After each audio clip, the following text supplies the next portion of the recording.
Véronique Filiol en 3 mots. Je dirais magicienne. Professionnalisme, Enthousiasme, dynamisme, le talent, la créativité. La bonne humeur, elle est tout le temps heureuse. Bienveillance. L'inventivité. la joie, le côté artistique. Elle est calme énormément. Même si elle est en colère, elle reste calme. Sorcière. Amour. Voilà.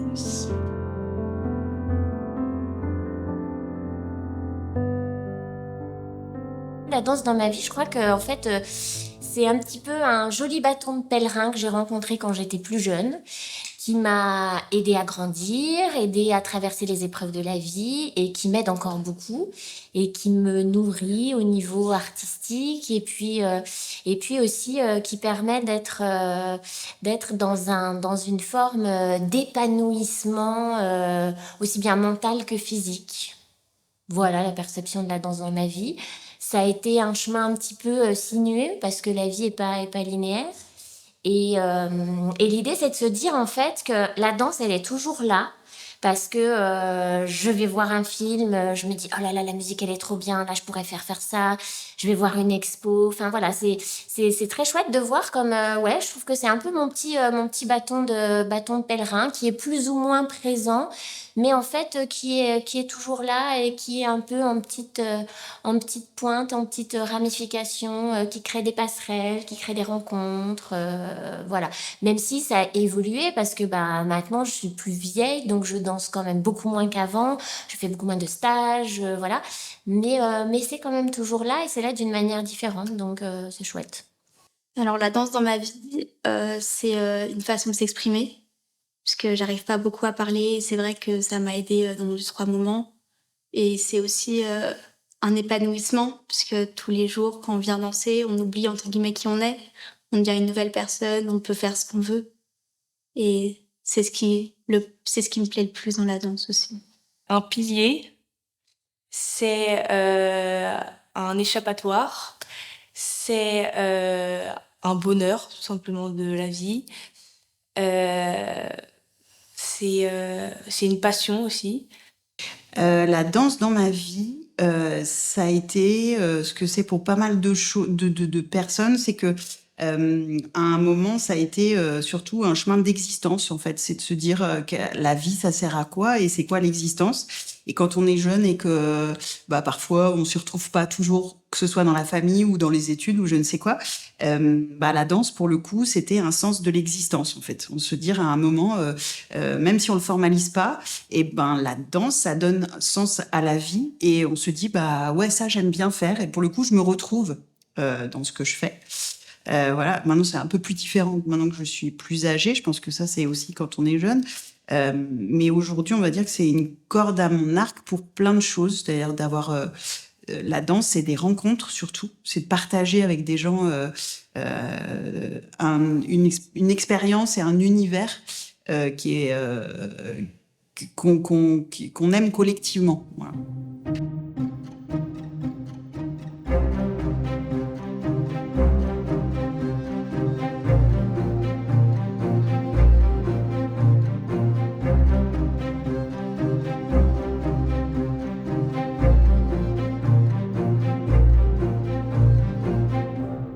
Alors, pourquoi avoir créé une compagnie à l'intérieur d'une structure de danse?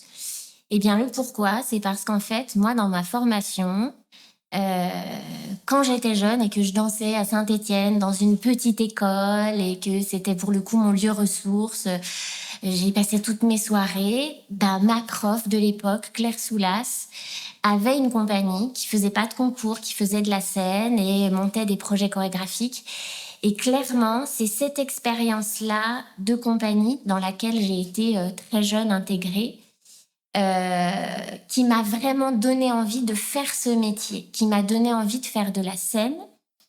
Et le jour où je me suis vraiment posée dans ce métier-là de transmission avec la création d'un lieu et d'une pratique plus régulière autour de la transmission de la danse, Ça semblait évident, je me suis même pas posé la question. Pour celles qui ont envie d'aller toucher du doigt des choses un petit peu plus subtiles, d'aller découvrir d'autres univers chorégraphiques, d'avoir cet espace-là, ça me semblait vraiment comme une évidence. Donc l'origine, elle est vraiment là. C'est de donner l'opportunité de faire de la scène sans pression de concours, de leur faire travailler des expériences et de nourrir la curiosité. Parce que la danse, elle est plurielle, ne pas mettre d'étiquette et continuer à alimenter cette curiosité-là. Alors, je connais l'Archipel depuis que j'ai 4 ans et j'ai rejoint la compagnie il y a 5-6 ans. Ça a été une belle découverte. Alors, ma relation avec l'Archipel, elle date d'un peu longtemps. Je crois que j'ai commencé, je devais être en CP ou CE1. Donc au début, j'ai commencé par la danse classique. Après, j'ai continué la danse classique et j'ai fait de la danse moderne jazz. Et après, j'ai continué et Véronique m'a proposé de faire partie de la compagnie Créadance en 6e, donc il y a 6 ans. Et voilà, et depuis, du coup, j'ai grandi un peu avec l'Archipel. C'est pour ça que je dis que c'est un peu comme ma deuxième maison. J'avais demandé à Véronique l'année dernière d'intégrer la compagnie Créadance. C'est que les membres de cette compagnie à cette époque-là commençaient à danser avec nous, adultes, on va dire, dans les cours de danse. Et je trouvais très agréable et très intéressant de danser avec elles. J'adorais partager ces créations, ce temps de danse. Et tout simplement, la danse que je pratiquais dans la semaine était, entre guillemets, insuffisante pour pratiquer et pour se mettre sur des niveaux un peu plus exigeants, des temps longs de création.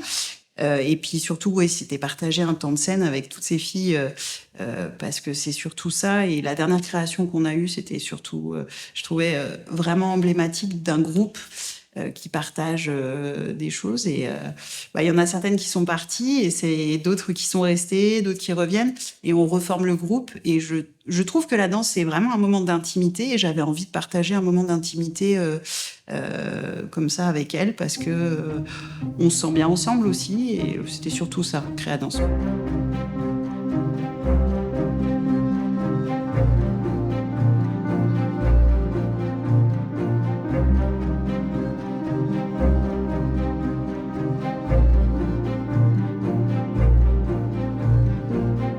J'ai pas du tout l'impression d'être chorégraphe. C'est très certainement peut-être parce que je manque de confiance en moi. Elle a tellement d'idées en tête qui sont superbes. C'est une très belle et bonne chorégraphe. On apprend, entre guillemets, à mieux les connaître parce que quand ils dansent, quand ils font les chorés, ils mettent une partie de leur personnalité. Et du coup, on apprend à mieux les connaître. Et c'est sympa comme démarche. Oh là là, un truc incroyable. C'est vrai qu'à chaque fois, donc du coup depuis 6 ans dans la compagnie, mais même autrement pour les spectacles, c'est vrai que elle propose toujours des choses extraordinaires. Enfin, elle a une vision des choses sur différents angles qui sont vraiment super. Et c'est vrai que c'est très remarquable son travail. Et je vois ce temps-là de création, parce que ça reste un temps de création, ça j'en suis convaincue. Je vois ce temps-là comme étant un laboratoire, un lieu d'expérience, un lieu d'échange aussi, surtout avec les danseuses, et un lieu dans lequel justement ça va être comme un lieu ressource. C'est-à-dire que moi je vais faire des propositions, j'imagine des choses, et surtout de voir comment ça résonne, comment ça répond. Un lieu de progression, un chemin d'apprentissage qui toujours est en lien avec ce qu'on peut traverser dans la vie, d'être aussi un lieu de richesse et d'ouverture et de curiosité. C'est vraiment ma perception des choses. C'est une compagnie dans laquelle les jeunes filles sont amateurs. Certaines ont avec des niveaux et des personnalités différentes. Par contre, que ça soit toujours ce travail de se dire qu'on va utiliser notre technique, parce que sans technique, on ne peut pas danser, c'est un outil, mais que ce travail-là, il n'est pas suffisant en fait. Le travail de la compagnie, c'est se dire comment je vais m'approprier un propos, comment je vais rentrer dedans, comment je vais le digérer et comment je vais l'interpréter en fait. Parce que le travail de la scène, c'est ça. Moi, ce qui m'intéresse dans ce travail-là, c'est d'aller chercher ce qu'on a dans le ventre en fait. Ça, c'est très, très chouette et de voir grandir ça. Bah, c'est une petite pépite, je sais pas, c'est comme une espèce de petite parenthèse, d'imaginer des choses et après de voir comment ça résonne dans les corps. Ça, c'est un truc, c'est un peu magique. Mais j'ai toujours un peu du mal à me dire, oui, t'es chorégraphe, je sais pas, je sais pas, ouais, il y a plein de grands chorégraphes, mais j'ai l'impression de faire un peu une cuisine avec le corps, une cuisine avec la musique, une cuisine avec l'artistique. Par contre, me dire, oui, Véronique, tu es chorégraphe, je crois que je sais pas faire. Mais peut-être qu'un jour, je saurai faire.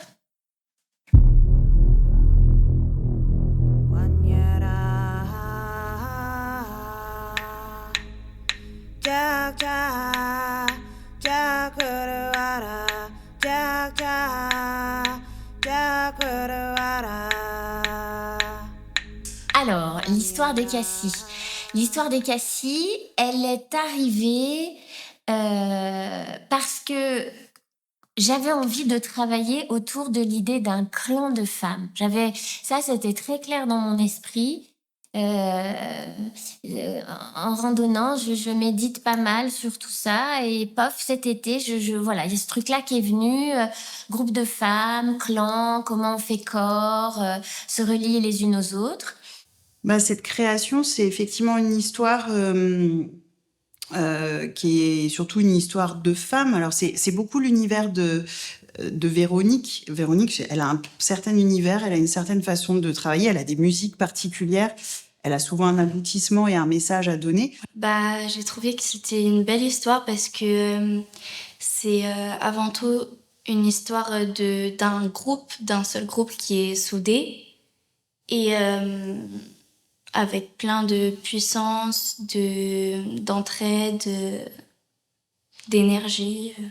Alors pour les Cassis, ce qui m'a le plus inspiré dans l'histoire, c'est le fait qu'il y a 2 compagnies, mais que ça reste une grande famille, qu'on rejoigne les petits, qu'elles nous rejoignent après. Ça reste vraiment dans le cadre de la grande famille, du partage et de la joie de la compagnie. Bah, c'est vrai que ça a beaucoup parlé en moi parce que depuis le début, on va dire que la compagnie Créadance, c'est un groupe. Du coup, ça met en avant tout ce qui est humain. Et du coup, là, c'était en référence aussi avec un groupe de femmes. Du coup, ça a fait résonner par rapport au groupe. Et c'est vrai que, par exemple, la première musique est assez... c'est une musique un peu guerrière. Et du coup, moi, ça fait beaucoup écho avec moi parce que du coup, j'aime beaucoup cet univers-là. Et d'avoir aussi la relation avec les plus jeunes, je trouve que ça a encore amplifié du coup ce propos-là. Et c'est vrai que du coup, moi personnellement, je me suis beaucoup retrouvée dedans. Et puis après, je me suis posée un peu, j'ai fait des recherches et effectivement, je suis tombée sur... il y a plein de sociétés matriarcales qui se déploient et qui vivent. Donc j'ai fait quelques petites recherches sommaires sur ce peuple-là qui m'a touchée. Et je me suis dit, voilà, allez, une nouvelle aventure. Comment emmener les élèves vers cet univers-là? Après, il y a eu une deuxième étape de travail dans laquelle j'ai vraiment écrit pourquoi j'ai envie d'utiliser ces Cassis, qu'est-ce que j'ai envie de raconter autour de ces femmes-là et de la symbolique et de ce qu'elles représentent. Donc il y avait l'idée de la première partie où on fait corps, où on constitue le clan avec l'idée de ce talisman qui va venir fabriquer des petits îlots comme des petites cahutes dans lesquelles on s'installe. Avec les plus jeunes, il y avait l'idée aussi d'être en lien avec la terre, d'être en lien avec cet élément-là, la terre qui est nourricière, la terre qu'on cultive, la terre qu'on va frapper, de laquelle il va jaillir des choses. Alors après, on a travaillé avec l'imaginaire, bien sûr, parce que c'est prendre un propos puis s'en détacher un peu pour quand même amener du mouvement, mais que ça fasse quand même sens. La terre qui est chaude, qui brûle, de laquelle on n'ose plus trop toucher, qui va emmener des sauts, qui va emmener différentes qualités de mouvement. Toujours avec l'idée que il y a l'idée du lien les unes par rapport aux autres et il y a l'idée de la puissance de cette communauté-là.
Puis une fois que cette tribu, elle a été créée, qu'elle a cultivé, que l'énergie a circulé, ces femmes à l'époque, enfin plus maintenant, mais c'est des femmes guerrières aussi. Donc avec les plus grandes, il y avait l'idée de se relier à cette puissance-là.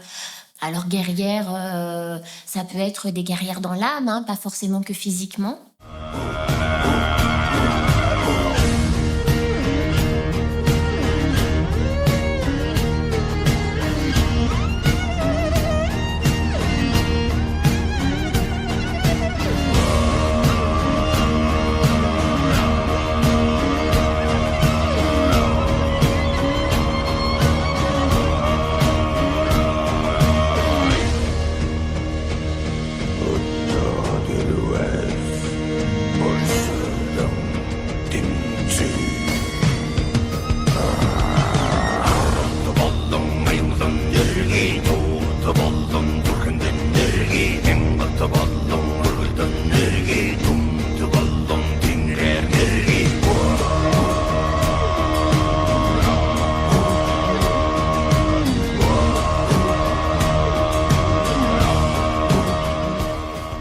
Et il y avait une symbolique qui était très très chouette. Il y avait la demande d'une des danseuses aussi de faire des pointes. Véro m'a dit, si tout le monde qui pratique des pointes, si toutes les filles qui aujourd'hui pratiquent des pointes sont OK pour avoir ce temps de pointe, je veux bien retravailler, voir s'il y a un sens ou pas dans la choré et intégrer ce temps de pointe.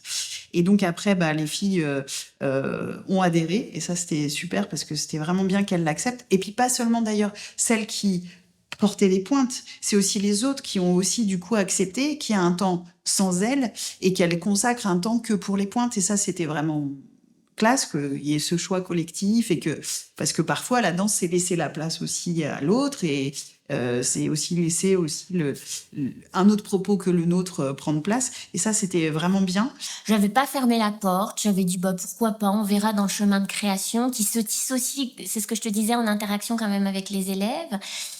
Et à partir du moment où il y a eu la validation que 4 danseuses étaient OK pour faire des pointes, je me suis dit, on va utiliser l'image de Mégalia. Mégalia, c'est la cité des nuages, en fait. C'est une symbolique, c'est comme une mythologie.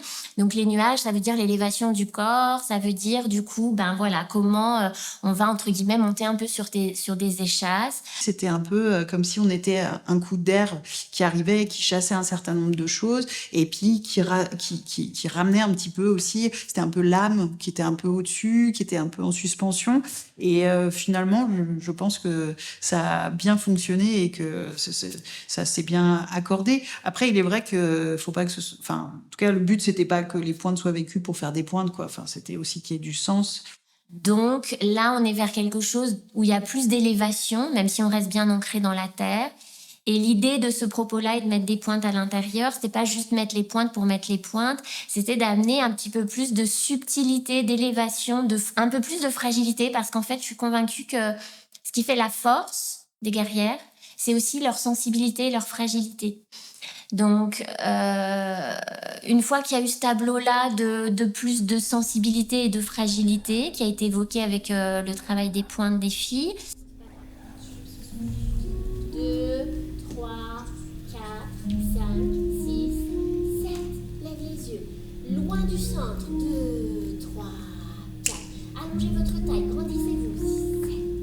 6, 7, 8.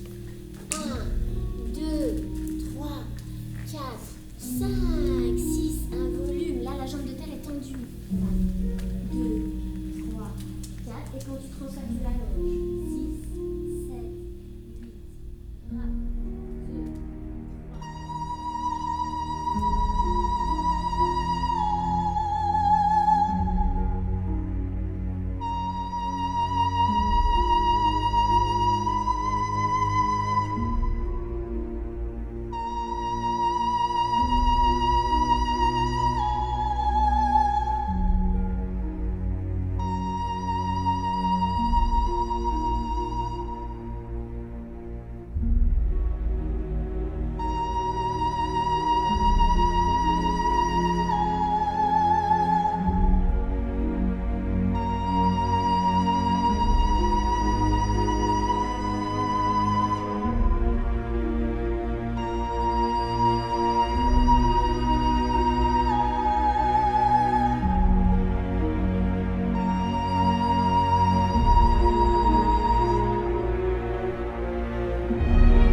Il y a le dernier tableau qui est vraiment un peu le happy end où ben voilà, la tribu a été constituée.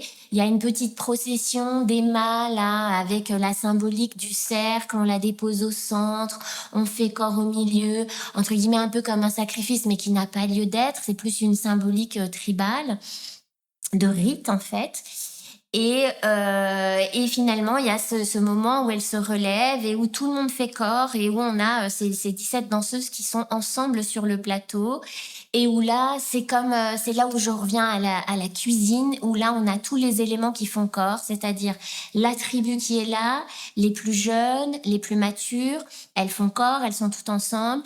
Il y a cette puissance qui est là en lien avec la terre et les éléments. Et il y a aussi toute la subtilité et la fragilité des choses, des éléments, des sensations, avec toute l'émotion de comment on rentre en dialogue, comment on rentre en contact, comment on se fait un câlin au sens propre comme au sens figuré. Et finalement de se dire que tout était là du départ, comme si on avait semé des petites graines et puis finalement ça se rassemble.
Le jour de la rencontre avec le public, ce que je souhaite à mes danseuses, c'est qu'elles vivent des émotions.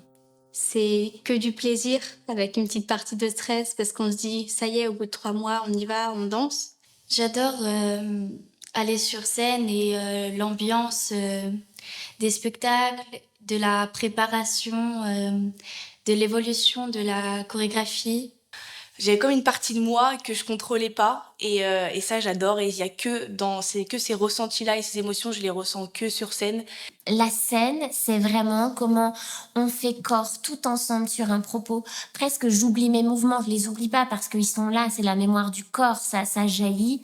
On est sur scène et on est vraiment plongé dans le cadre et dans l'histoire.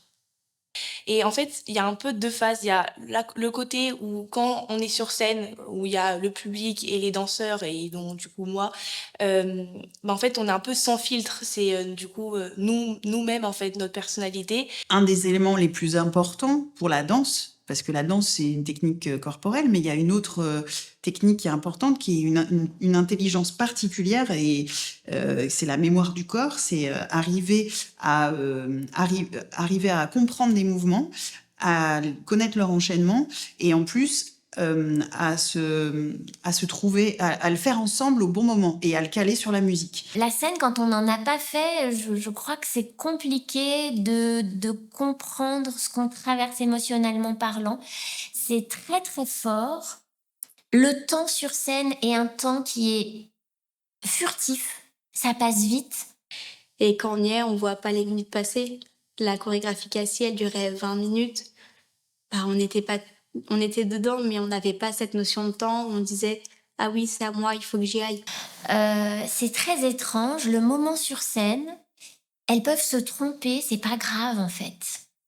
Tant que c'est incarné, qu'il y a une âme et que elles vont le ressentir entre elles. Et puis surtout que ça touche le public. En fait, c'est pour ça qu'on est sur un plateau, il me semble. En tout cas, moi, c'est ce que je souhaite leur faire vivre. Et c'est ce rapport à l'espace-temps où, comme tu l'évoquais, on passe 2 mois, 2 mois et demi en studio, là, tous ensemble, à répéter, à faire, à refaire, à améliorer, pour un moment comme ça de 20 minutes qui passe tellement vite. Mais je crois que c'est ce qui fait aussi la beauté des choses.